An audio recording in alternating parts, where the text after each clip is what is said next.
दोस्तों ये बात तो हम सभी जानते हैं कि भारत पिछले सैकड़ों सालों से गुलाम और दीनहीन देश रहा है।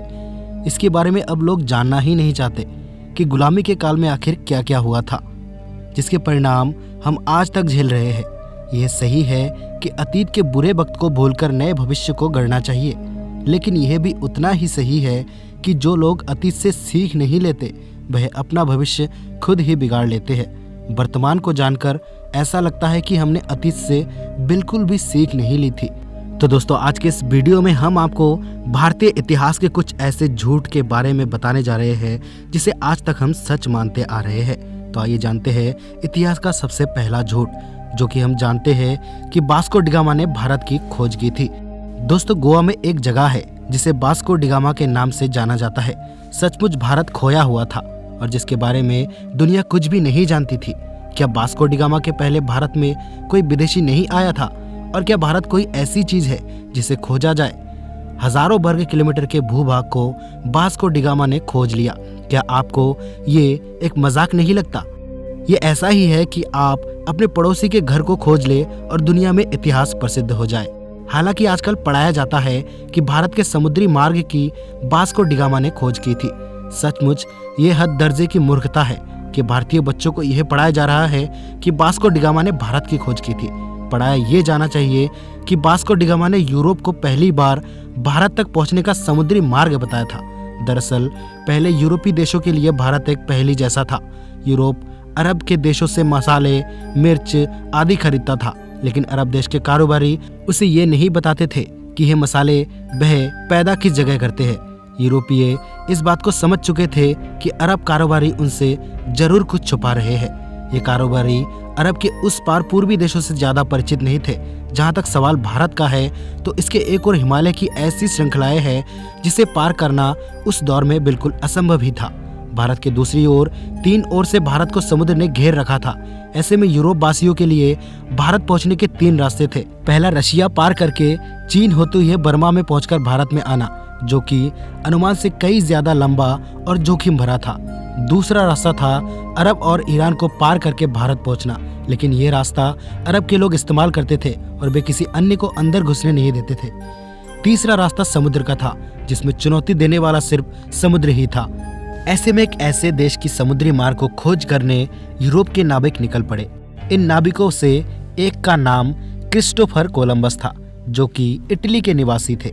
भारत का समुद्री मार्ग खोजने निकले कोलंबस अटलांटिक महासागर में भ्रमित हो गए थे और अमेरिका की तरफ पहुंच गए। कोलंबस को लगा कि अमेरिका ही भारत है। इसी कारण वहां के मूल निवासियों को रेड इंडियंस के नाम से जाना जाने लगा। कोलंबस की यात्रा के करीब 5 साल बाद पुर्तगाल के नाविक वास्को डी गामा जुलाई 1948 में भारत का समुद्री मार्ग खोजने निकले। दोस्तों उस टाइम वास्को डी गामा ने समुद्र के रास्ते कालीकट पहुंचकर यूरोप वासियों के लिए भारत पहुंचने का एक नया मार्ग खोज लिया था।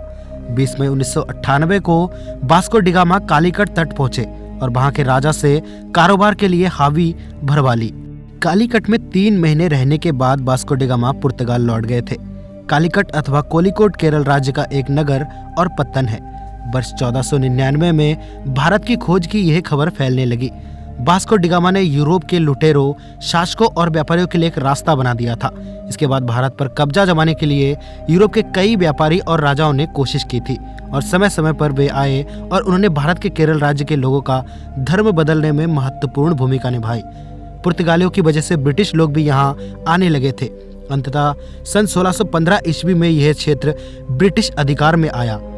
1698 ईस्वी में यहाँ फ्रांसीसी बस्तियां बसी। फ्रांस और ब्रिटेन के बीच के युद्ध के काल में इस क्षेत्र की सत्ता बदलती रही।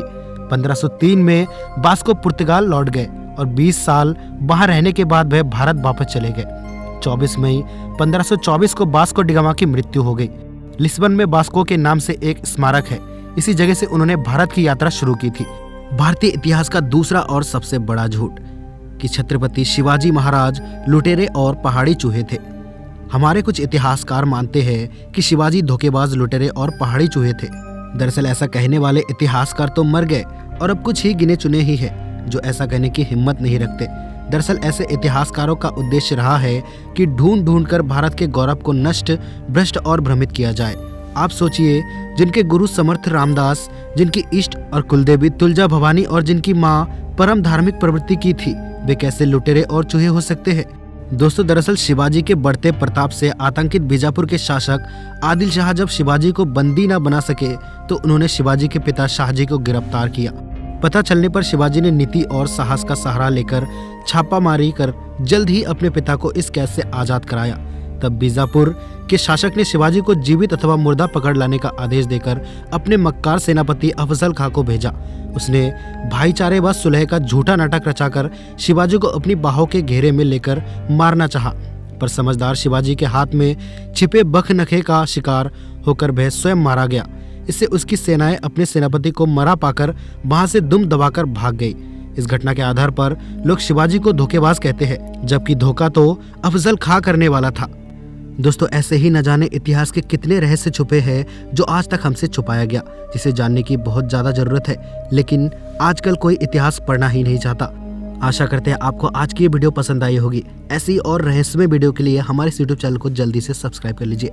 मिलते हैं आपको इसी तरह की एक नई वीडियो में, तब तक के लिए जय हिंद।